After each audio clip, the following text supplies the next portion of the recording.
Cette recette a surpris ma famille. Recette de poulet super facile et délicieuse. Pour commencer, on va couper 2 blancs de poulet en tranches puis en cubes, comme ça. J'adore ce moment parce qu'on sent que la recette commence à prendre vie. Juste après, on va transférer le poulet coupé dans un bol.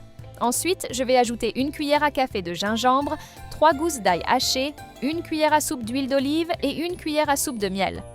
Je vais ajouter 1 cuillère à café de sel, 1 demi-cuillère à café de poivre noir, 1 cuillère à café de safran, 1 cuillère à café de poivre de Calabre. Et ensuite, on mélange bien.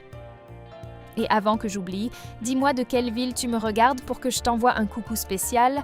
Le coucou d'aujourd'hui va à Théo Bernard de Marseille, France. Je suis très heureuse que tu apprécies nos recettes. Maintenant, je vais ajouter 1 cuillère à soupe de fécule de maïs et 2 cuillères à soupe de sauce shoyu.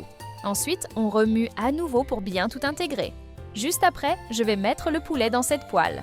Et on va faire revenir jusqu'à ce que ça dore uniformément.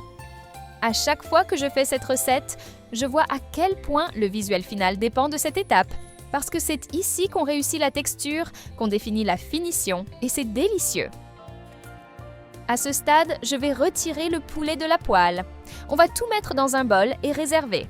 Maintenant, je vais ajouter 1 cuillère à café de gingembre, 3 gousses d'ail hachées, 1 oignon rouge en tranches, 1 demi-poivron rouge en cubes, 1 demi-poivron vert en cubes. Et ensuite, on va faire revenir ces ingrédients jusqu'à ce qu'ils dorent légèrement. Après, je couvre et je laisse cuisiner pendant 5 minutes. Ensuite, on va ajouter le poulet qu'on a fait dorer tout à l'heure et je vais mélanger pour tout intégrer. Tu ajouterais un ingrédient spécial ici? Dis-moi, j'adorerais savoir. Pendant ce temps, dans un bol, je vais ajouter 1 demi-tasse de bouillon de poulet, 1/4 de tasse de sauce shoyu, 1 cuillère à soupe de fécule de maïs. Ensuite, on mélange bien jusqu'à ce que ce soit dissous et bien homogène.